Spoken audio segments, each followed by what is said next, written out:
Hey fishers, look, the reports are coming in, but there's nothing spectacular around, I can tell you at the moment. We're getting a few good reports from a few areas, like the Murrumbidgee River, plenty of crays. The cod have been a bit quiet on the last week and a bit, but they are catching a few. Flicker lures around is okay, but bait fishing is definitely the way to go. The occasional good sized fish coming out, so we're pretty happy with that. We're getting some really big fish out of Blowering. It's really cracking. But expect to spend a night up there for one or two strikes if you're lucky. But look, a lot of people have got into this fashion of just casting. Go up and do a bit of trolling. Get back to the old days. When the dinosaurs were walking the earth, I suppose. Something we used to do a lot of. Just trolling for big cod, and we got plenty of them. There's no reason why they won't take lures trolling now. Day or night, it doesn't really matter.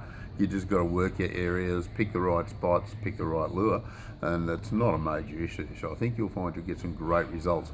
Fishing off the bank with bait seems to be okay too. Yukonbean, Jindabyne, mediocre reports coming out of there at the moment. Obviously going to be darn cold. I'm still getting some really good reports from Wagga. I'm pretty pleased with that. Most of the cod coming out of there are quite sizable. Trolling seems to be the most consistent up there. Seems to be mixed up a bit at the moment. Doesn't necessarily have to be spinnerbait. You'll pick them up trolling with hard body lures, anything of that nature. The old custom crafted Hellraiser seems to be a bit of a hit up there at the moment. Get some pretty sizable fish on it. Abercrombie or Lachlan Arm, not that critical. Even getting a few on the main basin, especially up around that Oakey Creek area. Some good structure up there, and it's really worth a bit of a look in.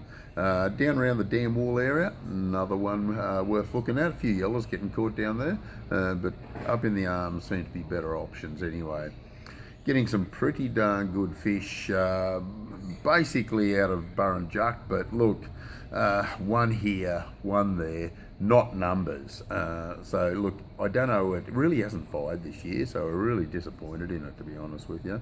But don't forget, if you want to go and chase a few crays, the Murrumbidgee River's worth the effort, and also from the Hume Weir down to Mulwala, very good. Oh, by the way, there's still some nice cod coming out of Mulwala, but we haven't got the numbers coming out of there either. But they are sizable fish. But most blokes putting their cray pots in are doing extremely well down there. So it's a really good cray season. Because the rivers aren't flowing that hard at the moment, you don't have to use big heavy pots or anything like that. You're not likely to lose any pots for that matter either. So it looks quite promising. Don't forget all the streams are closed. Victoria and New South Wales streams are closed for trout fishing.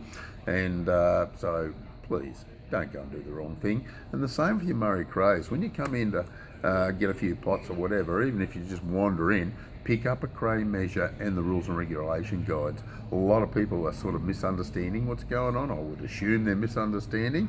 So just pick up the rules and regulation guides. It's pretty straightforward. There's no issues about it. You know your numbers, you know the bag limits, size limits, all that sort of stuff, and where you can go craying. But it's all in the book and it's on the measure guide. Well, this is the Compleat English Fishing Report for this week. We'll catch you next week.